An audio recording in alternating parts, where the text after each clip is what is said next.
오늘 우리가 나눌 아버지 하나님 거룩하신 말씀은 구약성경 사무엘하 제6장 19절부터 20절까지의 말씀입니다. 오늘 우리가 나눌 아버지 하나님 거룩하신 말씀은 사무엘하 6장 19절부터 20절까지 말씀입니다. 제가 대신 봉독하여 올립니다.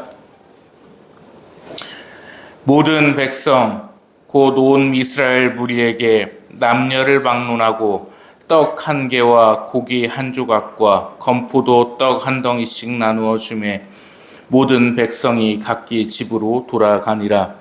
다윗이 자기의 가족에게 축복하러 돌아오매 사울의 딸 미갈이 나와서 다윗을 맞으며 이르되 이스라엘 왕이 오늘 어떻게 영화로우신지 방탕한 자가 염치 없이 자기의 몸을 드러내는 것처럼 오늘 그의 신복의 계집종의 눈앞에서 몸을 드러내셨도다 하니. 아멘. 아버지 하나님 감사합니다. 아버지의 은혜 가운데 영광 가운데 이 거룩한 주일도 아버지의 말씀을 나누옵나이다. 나눠지는 말씀 가운데 강복하시어 주시옵고 함께 하시어 주셔서 이 말씀을 붙들고 이 악한 세상을 이 한 주도 승리케 하여 주시옵소서. 아버지께 영광을 올리며 아버지께 감사하며 아버지께 늘 승전가를 올리며 윤택한 삶 가운데 영광을 돌릴 수 있는 말씀으로 저희를 나오라 주시옵소서. 은혜와 사랑을 감사드리오며 우리 구주 예수 그리스도의 이름으로 기도 올리옵나이다. 아멘. 또 새로운 주일이 밝았습니다. 11월 지금 벌써 하순인데 덥습니다. 엄청 덥네요.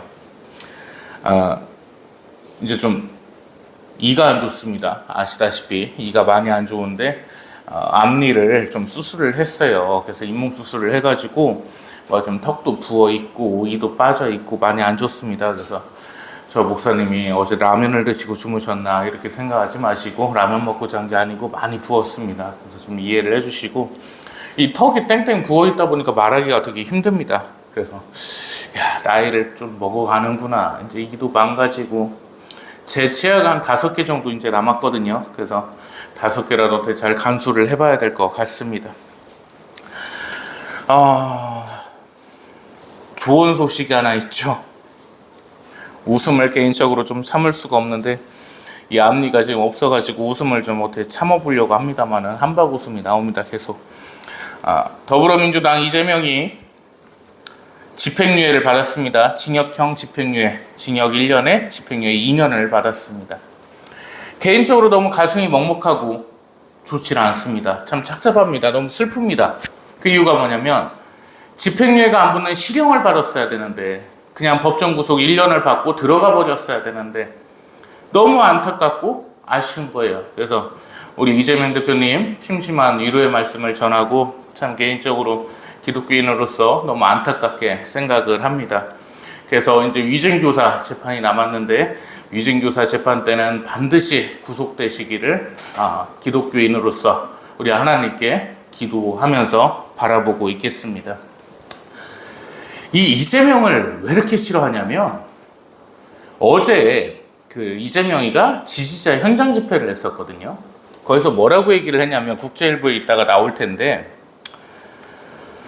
동지들이여 일어나라 이렇게 얘기를 하면서 문자 한 통, 전화 한 통이라도 돌리고 댓글이라도 하나씩 남겨라. 그게 우리가 살아있음을 보여주는 거다. 이렇게 얘기를 했단 말이에요. 이게 뭐 댓글 공작지령입니까 지금? 이게 민주공화국이에요. 여당 대표가 의전서열 7이고요. 야당 대표가 의전서열 8입니다. 무슨 얘기냐면 우리 대한민국에는 국가의전서열이라는 게 있습니다. 그래서 국가의 주요 행사나 어떤 계엄령이 선포됐다든지 전쟁이 터졌다든지 하면 국가의전서열을 쭉 나눕니다. 1위는 당연히 대통령입니다. 2위는 누굴까요? 국회의장입니다. 우원식이죠. 그런 식으로 이렇게 쭉 나가는데 여당의 대표인 한동훈이 의전서열 7이고요. 야당 제1야당의 대표인 이재명이 8입니다. 방송통신위원장 빵진숙이라고 하는데 우리 이진숙 씨가 61입니다. 검찰총장이 62위예요. 국회의원은 63입니다. 그럼요, 이 이재명이라는 자의 그 지위가 어마어마한 위치에 있는 거예요. 대한민국 5천만 인구를 통틀어서 8위의 자리에 있는 사람입니다. 근데 그런 사람이 공직선거법 위반해가지고 집행유예를 받았어요. 그러면 집회에 나와서 첫 번째 뭐라고 해야 됩니까? 사과의 말씀을 드려야죠. 개인적으로는 의원직 사퇴를 하는 게 우선이라고 보지만 그거는 뭐 지 자유니까 그건 내비두더라도 지지자 여러분 죄송합니다. 죄를 지어서 이렇게 됐습니다. 왜? 범행을 부인하진 않았으니까. 그래서 당대표직을 사퇴를 하고 깨끗하게 재판받고 결과에 따라 승복하고 여러분 앞에 돌아오겠습니다. 이게 멋있는 거죠. 댓글 달으라고 지시합니까? 사법부 향해서 욕하고. 그래서 싫어하는 겁니다. 그런 것들이 반일 감정은 또 어마어마해요. 후쿠시마 처리수 정제수 갖다가 그렇게 뭐라고 하고요. 참 개인적으로 김영선 의원 후쿠시마 정제수 안 나쁘다고 그 노량진 수산시장 가서 짠물까지 마시고 했는데 어떻게 그 뿌르코 명태균이한테 엮여가지고 참 기분이 좋지는 않습니다. 근데 아무리 봐도 오선을 지낸 것 같지도 않고 한나라당의 대표 대행을 지낸 것 같지도 않은데 시장에서 그냥 있는 아주머니 같은데 참 그런 분이 어떻게 6선 국회의원을 하고 5선 국회의원을 하고 참 개인적으로 안타깝습니다. 어쨌든 이제 정치권이 하나하나 정리돼가는 느낌입니다. 그래서 개인적으로 또 아쉬운 게 문재인이를 어떻게 만들어야 됩니다. 이 문재인이가 반일 감정을 심어놓는 바람에 난리가 났었습니다. 오죽하면 일본에서 이 한국을 블랙리스트로 지정도 해놨었습니다. 물론 윤석열 대통령이 참 노력을 해서 화이트리스트까지 됐는데 이 반일 감정을 심는 놈들이 누구냐? 민주당 애들이라는 거예요. 그러니 좋아할 수가 있나? 제가 아주 보수의 신물이 나가지고 무적 상태에서 야 민주당을 가서 내가 수박이 한번 돼볼까 이런 생각을 해봤어요. 이재명을 싫어하는 민주당은 수박이라고 표현을 하죠. 근데 얘들을 하는 짓을 보니까 도저히 어울리지를 못하겠습니다. 그래서 포기를 했습니다. 그래도 이제 좀 정상적으로 돌아가는 것 같아요. 이재명이 집행유예도 받았고 뭐 벌금 80만 원 나온다는 윤상현이도 그 입 조심해야 돼요. 무슨 벌금 80만 원 나올 걸 예상한다느니 정말 사법부의 진실된 판단이었지만 구속되지 않아서 마음은 좀 착잡했다. 이런 얘기를 좀 오늘 남기고 싶습니다. 네, 오늘 본문 말씀을 한번 보시겠습니다. 오늘은 여러분들이 잘 아시는 다윗왕의 이야기고 그 다윗왕의 비였던 처였던 미갈이 나옵니다. 이 시대적 배경을 말씀을 드리면 다윗왕께서 골리앗을 물리치셨습니다.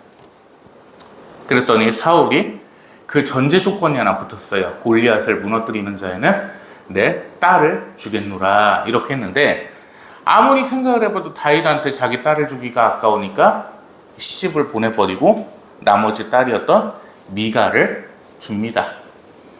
어쨌든 다윗왕과 결혼을 했어요. 근데 이 미갈이라는 여자는 우리 보실까요? 사울의 딸 미갈이라고 나와 있는데요. 우리 6장 8절 말씀 보실게요.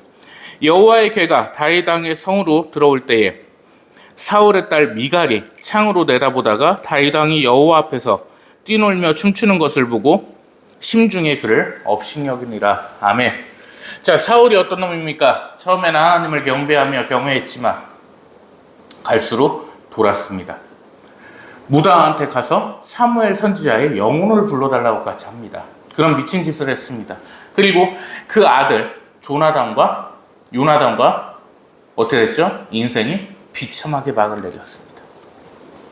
이 미갈은요 사울의 딸이었습니다. 친딸이었습니다. 아버지가 어떻게 되는지를 평생 보고 살았습니다. 하나님을 대적하거나 하나님을 경외하지 않으면 인생이 망가지는구나, 비참한 최후를 맞는구나, 이것을 본 사람이었단 말입니다. 그런데요, 이날 배경이 어떤 배경이었냐? 이 다윗왕께서 아버지 하나님의 법궤를 모시고 오고 싶었습니다. 법궤를 모시고 싶었어요. 그래서 어마어마하게 성전을 만들어놨습니다. 약속의 궤, 그 안에 뭐가 있죠? 아론 선지자님의 쌍난 지팡이도 있었고, 십계명 문판도 있었고. 그래서 이거를 모셔야 왕의 정통성이 인정이 되는 겁니다. 무슨 말이냐면 다윗 왕께서는 정통성이 없었습니다. 왜? 사울처럼 대대로 왕이었던 집안도 아니었고 그냥 양을 치면서 기타나 치던 목동에 불과했었는데 하나님께서 택하셨죠. 그런데 무지한 백성들은 그것을 인정을 하나요? 하지 않습니다. 왜? 적통성도 없지. 물려받은 것도 아니지. 사울이 죽고 백성들 몇몇이서 추대해가지고 왕이 됐으니 누가 인정을 합니까? 조선시대 때 안동림 씨가 세도 정치를 했습니다. 이 나쁜 놈들이. 이 임금들을 자기의 수하 부르듯이 부렸습니다. 세도 정치를 하면서. 근데 그놈들이, 그 마귀놈들이 왜 그럼에도 불구하고 우리 이씨 왕조를 찬탈하지 못했냐? 그 이유가 뭐냐면 정통성이 없기 때문이죠. 왜? 이씨 대대로 내려오는 그 왕위를 갑자기 김씨가 쳐들어가 버리면 이거는 역적이 되고 반역이 돼 버리는 겁니다. 그래서 임금을 허수아비로 세워놨습니다. 감히 찬탈까지는 못했던 거죠. 왜? 민심이 두려웠기 때문에. 그거와 똑같습니다. 정통성이 없었습니다. 아버지 하나님 앞에서 정당했고 하나님께서 주신 왕이었지만 백성들 앞에서는 정통성이 없었어요. 그래서 그 법궤를 모시고 옵니다. 1차 시도였습니다. 그런데 우사라는 자가 법궤가 넘어지려고 하자 법궤는 손을 절대 대면 안 됩니다. 그 법궤가 안 망가지게 하기 위해서 손을 댔습니다. 우사가 어때 됐죠? 그 자리에서 즉사를 합니다. 여기서 알 수 있는 것은 그 우사는 하나님에 대한 믿음이 없었습니다. 하나님의 법궤면 하나님께서 알아서 지키실 겁니다. 결코 떨어지지도 않을 것이고 망가지지도 않을 것이라는 것이요. 그런데 우사는 그걸 믿지 않았습니다. 인간적인 힘으로 어떻게 해보려고 했습니다. 즉사를 했어요. 자, 그 우사가 죽고 나서 다윗 왕은 고심에 빠집니다. 나 같은 놈이 무슨 법궤를 모신다. 그래, 정통성이 내가 없는 놈이지. 이렇게 탄식을 합니다. 자책을 하고 있는데 아버지께서 다시 마음을 감화감동하십니다. 왜? 다윗 왕과 아버지 하나님의 관계를 볼까요? 우리 5장 23절 말씀 보겠습니다. 사무엘하 5장 23절 말씀입니다. 다윗이 여호와께 여쭈니 이르시되 올라가지 말고 그들 뒤로 돌아서 뽕나무 숲을 맞은편에서 그들을 기습하되. 아멘. 다윗 왕께서는 아버지 하나님께 직접 여쭙습니다. 아버지께서는 직접 대답해 주십니다. 교통하는 사이였단 말입니다. 어마어마하죠. 그래서 그 감화감동 하시는 말씀대로 다시 시도를 합니다. 실수가 없게 합니다. 야, 아버지께서 이 법궤 지키실 거니까 니네 절대 손대면 안 된다. 손대면 내가 죽여버릴 거야. 이번에 실패하면 내가 명목이 없어진다. 큰일 난다. 만반의 준비를 하고 법궤를 모시고 왔습니다. 성전에 도착을 했습니다. 아버지, 드디어 백성들에게도 정통성을 인정받고 이제 이 이스라엘의 왕으로서, 통합 이스라엘의 왕으로서 면이 섰습니다. 아버지, 감사합니다. 다윗 왕께서는 이 기쁨을 어떻게 말로 표현할 수가 없는 거예요. 너무 기뻤기 때문에. 그래서 어떻게 하느냐? 우리 6장 14절 말씀 보겠습니다. 우리 사무엘하 6장 14절입니다. 다윗이 여호와 앞에서 힘을 다하여 춤을 추는데 그때 다윗이 매봇을 입었더라. 이 어린 아이들이 주로 입는 옷입니다. 그래서 이 옷을 입고 도저히 임금으로서의 체면은 버려버린 거예요. 필요가 없어요. 그냥 너무 좋으니까. 제사장복을 입었든 골룡포를 입었든 때때 옷을 입었든 상관이 없어요. 그냥 아버지 앞에서 너무 기쁜 겁니다. 이 옷을 입고 막 춤을 춥니다. 기뻐가지고 어떻게 할지를 모릅니다. 잔치가 벌어졌어요. 그런데 사울의 딸 미갈이 사고를 칩니다. 이렇게 이야기를 합니다. 우리 본문 말씀 20절입니다. 아까 16절 말씀에서는 업신여겼다라는 단어가 써있죠. 이 베에봇이라는 게 제사장들이 주로 입었던 옷입니다. 이 베에봇이라는 것은 격식을 갖추고 형식을 갖췄습니다. 그러한 옷이었단 말입니다. 엄청나게 격식을 차린 그 옷을 입고 춤을 추는 것을 보고서 사울의 딸 미갈은 이렇게 표현합니다. 심중에 그를 업신여기니라. 그리고 20절 말씀에 다윗 왕을 이렇게 비꼽니다. 사울의 딸 미갈이 다윗을 맞으며 이르되 이스라엘 왕이 오늘 얼마나 그렇게 영화로우신지. 이거 돌려깎기입니다. 좋은 표현 아니에요. 얼마나 영화로우신지 방탕한 자가, 술에 취한 자가, 원문대로 해석합니다. 술에 취한 자가 염치도 없이 체면도 없이 자기 종 앞에서 뺄거벗고 노는 것 같더이다. 이렇게 표현합니다. 지 남편한테. 남편 얘기 다 나와서 말인데 우리 오빠가 멍청하고 어리석어요. 우리 오빠 진짜 멍청해요. 나이 먹고. 그 오빠가 누구냐? 윤석열 대통령이라고 해가지고 난리가 났었죠. 명태균이 나쁜 놈이요. 뒤에 거를 공개를 안 했어요.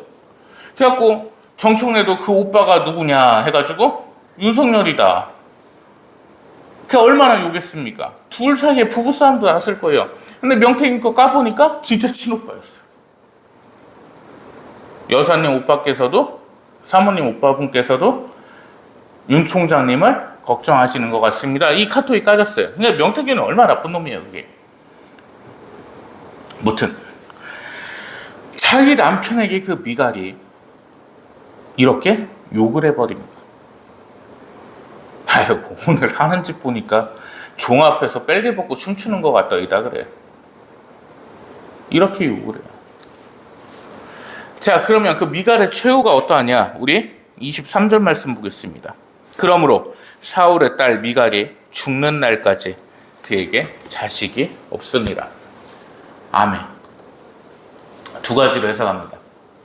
다윗 왕께서 죽는 날까지 미갈을 가까이 하지 않았다. 첫 번째.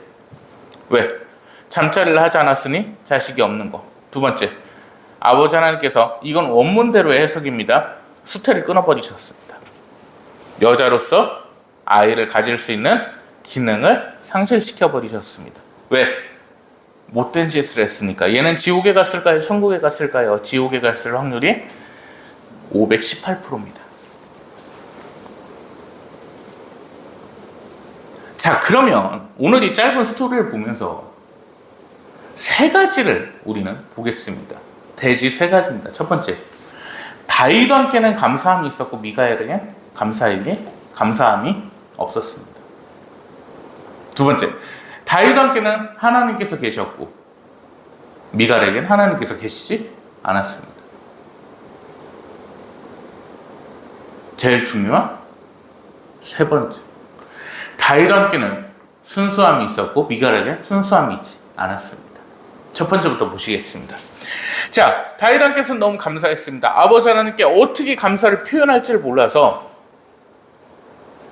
어쩔 줄 몰랐습니다. 표현할 수 있는 만큼 표현했습니다. 항상 감사라는 단어가 그래서 이 장에 나옵니다. 얼마나 감사했던지요. 19절 보실까요? 모든 백성 곧 이스라엘 모든 무리에게 남녀를 막론하고 차별을 두지 않고 전국민 지원금을 주듯이 떡 한 개, 고기 한 조각, 건포도 떡 한 동이. 이거 원문대로 풀면 이래요. 떡 큰 한 덩이하고요, 고기 큰 한 덩이하고 건포도 떡이 이 당시에 가장 고급 음식이었습니다. 건포도가 박힌 그 떡이었는데 사실 명절 때나 먹어볼 수 있는 그만한 음식이었어요. 그거 한 덩이, 즉 세 덩이를 다 나눠줬습니다. 거의 한 가정에 4인 가정 기준으로 일주일의 식량이었습니다. 그걸 다 나눠준 거예요. 왜? 너무 기쁘니까. 그랬더니 20절 말씀 보실까요?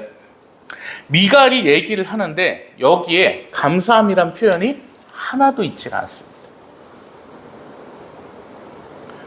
왕께서 아버지 하나님께 감사함은 알겠으나 임금으로서의 체면은 어디 갔나이까, 이렇게 표현을 했다면 그나마 좀 급이 높았겠죠. 그게 없어요. 법궤에 대한 얘기가 없단 말입니다. 두 번째, 다윗왕께서 이렇게 말씀하십니다. 21절입니다. 다윗이 미갈에게 이르되 이는 아버지 앞에서 한 것이니라. 아버지께서 네 아버지와 온 집을 버리시고 나를 택하셔서 나를 아버지 하나님의 백성 이스라엘의 주권자로 삼으셨으니 내가 아버지 하나님 앞에서 뛰놀리라. 아멘. 보시지 않습니까? 화가 나신 거예요. 인연이 이게 지 피를 못 버렸구나. 어떻게 이따위로 얘기를 하느냐 하셔가지고 말씀하시는 겁니다. 야, 아버지 하나님께서 네 아버지하고 네 집안을 다 버리시고 나를 택하셨다.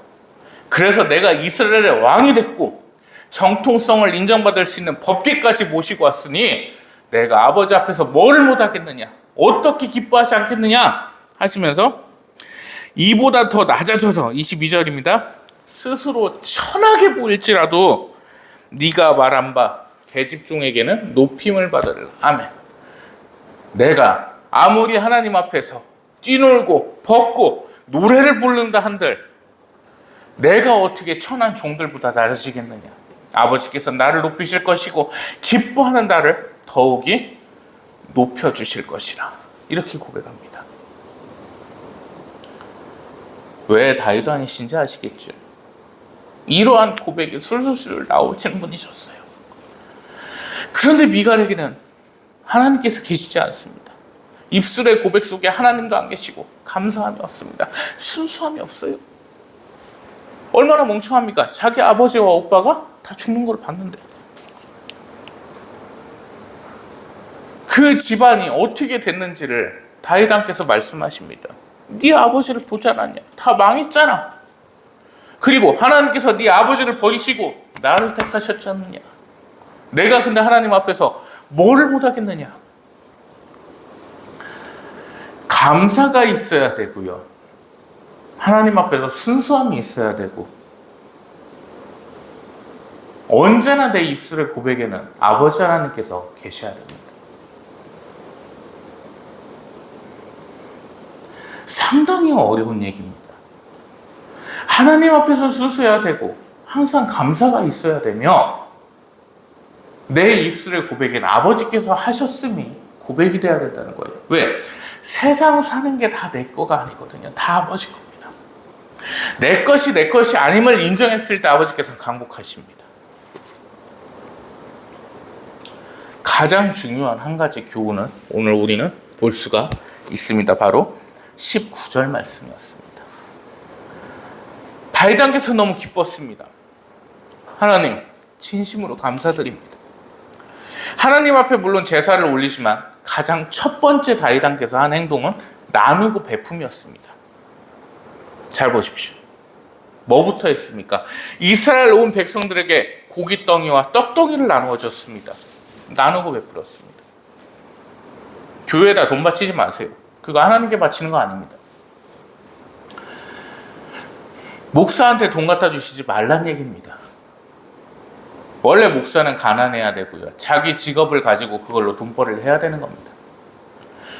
교인들 삥 뜯어서 먹고 사는 게 목사가 아니란 말입니다. 사도 바울 선생님께서 천막을 꿰매셨습니다. 공의회 의원까지 하셨던 분이 천막 꿰매면서 하루하루 먹고 사셨습니다. 왜? 교인들 삥 안 뜯어서요. 표현이 이상합니까? 사도 바울 선생님을 따르는 그리스도인은 수많았습니다. 그분들이 내는 헌금으로 먹고 살 생각이 없으셨어요. 왜? 이것은 어려운 자들에게 베풀어야지. 그게 하나님께 드리는 거거든요. 다윗 왕께서 백성들에게 고깃덩이와 떡덩이를 나눠주셨습니다. 그게 누구께 영광 돌리는 겁니까? 아버지 하나님께 영광을 돌리는 겁니다. 왜요? 그 떡덩이를 가지고 가는 백성들이 뭐라 생각을 하겠습니까? 와, 우리 왕께 거룩하신 아버지 하나님께서 법궤를 허락하셨도다. 그래서 다윗 왕이 우리에게 이 식량들을 제공해 주는구나. 아버지 하나님 감사합니다. 이 고백이 나오지 않겠습니까? 다윗 왕이시여 감사합니다. 이렇게 얘기했을까요? 이스라엘 백성들이 아니요. 아버지 하나님 감사합니다. 남녀를 막론하고 10만 명이라고 치면 아버지 하나님께 영광을 돌리는 목소리가 10만 개였다는 거예요. 이게 하나님께 드리는 겁니다. 교회에다가 돈 갖다 바치고 봉투에다가 구멍 뚫어놓고 무슨 1,000번제헌금, 11조, 감사헌금, 생일헌금, 주정헌금 이따위 거 필요 없다 이 말이에요. 목사가 왜 그걸로 먹고 삽니까? 왜 교인들 삥 뜯어서 먹고 사는 게 목사입니까? 그게 개인 사업자 놈이지. 아버지 하나님께 드릴 수 있는 헌금은 어려운 자에게 나누고 베푸는 거예요. 성경에 이미 그렇게 나와 있습니다. 그것이 하나님께 바치는 것이요 하나님께 영광을 올리는 것입니다. 배고픈 자가 있다면 그에게 베풀어 주고요. 무슨 고기 잡는 법을 알려줘. 야, 배고파 죽겠다는데 뭘 고기 잡는 법을 알려줘. 그리고요, 배 채워주는 게 싸게 먹힙니다. 고기 잡는 법 알려주려면 낚시터도 예약해야 되죠. 낚시 장비도 사줘야 되죠. 좌대비도 내야 되죠. 배 타고 나갈 것 같으면 배값도 내야 되죠.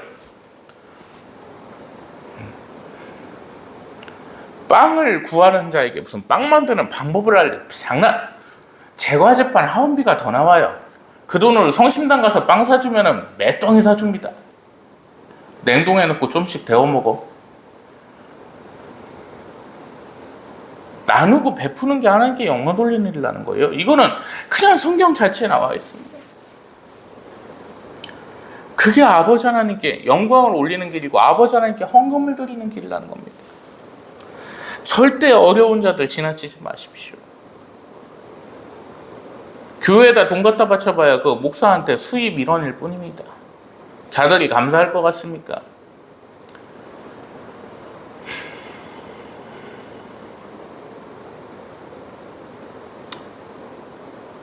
이제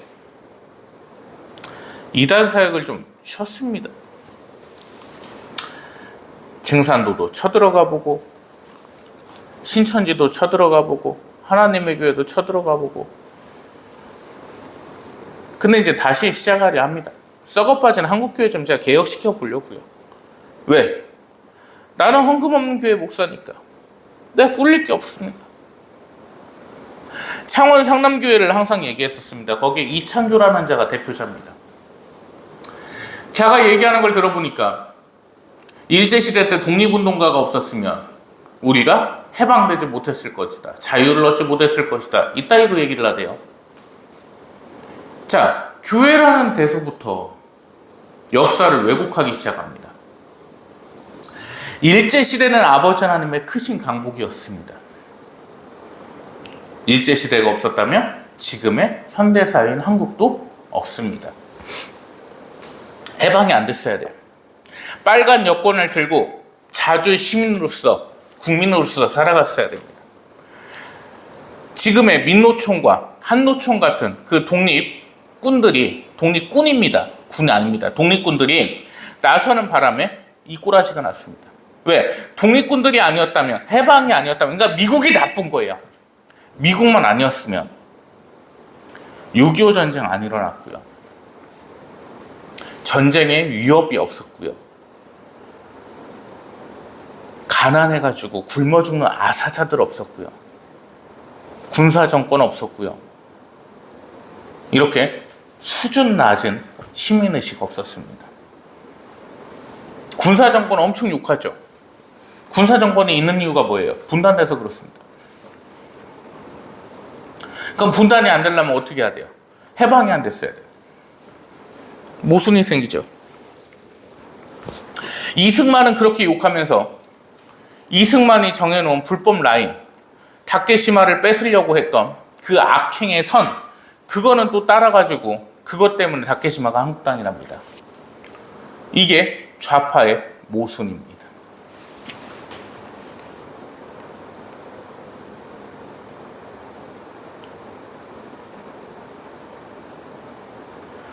이 나라가 어디를 향해 가는지 모르겠습니다. 오늘 공식적으로 얘기를 좀 하나 하려고 합니다. 국민의 알 권리를 위해서입니다. 창원 상남 집회소의 이창교 담임 목사는 이에 대해서 해명하기 바랍니다. 이하영 전도사님의 가족 측에서 1억을 전달했습니다. 그 1억을 캄보디아에 학교를 짓는다는 명목이었는데 학교가 없습니다. 아직도 안 짓습니다. 한 3년 됐는데. 그래서 내용 증명을 3번이나 보냈는데 답변을 하지 않습니다. 여러분, 그것을 어디에 썼는지가 궁금해서 물으면 답을 해줘야 되는 게 당연한 것입니다. 그래서 오늘 여러분께 말씀드립니다. 헌금 없는 교회, 대한예수교장로의 새샘교회의 담임 목사인 이정우는요, 예수님의 거룩하신 이름으로 장사를 할 생각이 없습니다. 목사가 이 땅에서 해야 될 일은 더욱더 나누고 베푸는 겁니다. 내가 1,000만 원을 벌었으면 10분의 1이 아닌 10분의 20이든 30이든 어려운 자에게 나누는 것입니다. 그래서 저는 목사 안수를 안 받으려고 10년을 도망 다녔습니다. 왜? 안수를 받으면 내가 지켜야 될 게 너무 많을 것 같았습니다. 배고픈 자를 보면 무시하면 안 되고요. 식당에서 돈이 없어서 결제를 못하는 자를 보면 그 자를 결제를 해줘야 됩니다. 구걸하는 자를 보고 결코 지나치면 안 됩니다. 목사는 그래야 됩니다. 절대 교회에다 돈 갖다 주지 마십시오. 그거 아버지 하나님께 영광 돌리는 일 아닙니다. 이런 생각을 한번 해봤습니다. 교인 수가 한 500명 되는 집회소에서 교인들이 제 말을 듣고 다 돈을 안 내기 시작했습니다. 과연 그 목사는 어떻게 될까요? 제가 볼 때는 한 3주 정도 지나면 돈에 대한 얘기만 주구장창 할 것 같습니다. 그게 당연하죠. 스스로 일해서 먹고 살 생각은 안 할 거라는 겁니다. 그게 한국교회의 현실입니다. 제가 오늘 여러분들께 질문을 하나 해드리고 끝내려고 합니다. 아버지 하나님, 우리 구주 예수 그리스도님, 성령 하나님을 왜 믿으십니까? 이거에 대한 정석적인 답변이 뭐겠습니까? 믿게 선물해 주셨기 때문입니다. 우리 이 신앙의 고백이 있기를 바랍니다. 우리 21절과 22절 함께 읽는데 제가 대신 봉독합니다. 이 말씀이 우리 삶의 답이 되길 바랍니다. 한 글자 한 글자 가슴에 새기십시오. 다윗이 미갈에게 이르되 이는 여호와 앞에서 한 것이니라. 그가 네 아버지와 그의 온 집을 버리시고 나를 택하셔서 나를 여호와의 백성 이스라엘의 주권자로 삼으셨으니 내가 여호와 앞에서 뛰놀리라. 내가 이보다 더 낮아져서 스스로 천하게 보일지라도 네가 말한 바 계집종에게는 내가 높임을 받으리라 한지라. 아멘. 주님께서는 그리스도시며 살아계신 하나님의 아들이시나이다. 피조물이 창조주를 믿는 것은 당연하거니와 선물로 주신 구원의 은혜에 감사하여 믿는 것이나이다. 이것이 우리의 신앙의 고백이 되기 바랍니다. 이 한 주는 더욱더 나누고 베푸시는 한 주가 되시기 바랍니다. 내가 베풀었다고 한 것이 결코 내 인생의 마이너스가 아닙니다. 아버지께서는 그의 3배, 6배, 9배, 100배, 1000배로 강복하실 것이며 우리에게 윤택한 삶을 허락하실 것이라 믿습니다. 기도합니다. 하나님 감사합니다. 아버지의 은혜 가운데 오늘도 아버지의 말씀을 나눕니다. 이 악하고 험난한 세상을 이 한 주도 살아가운데 아버지 편에서 결코 떠나지 않게 하옵시고 오직 아버지만을 바라보며 하루하루 내려주시는 윤택한 강복의 은혜에 나아지는 삶 가운데 더욱이 영광 돌리는 한 주가 될 수 있도록 역사하시어 주시옵소서. 악한 마귀를 무찌르고 악한 세상을 이기는 한 주 될 수 있도록 역사하시어 주시옵소서. 은혜와 사랑을 감사드리며 우리 구주 예수 그리스도의 이름으로 기도 올리옵나이다. 아멘.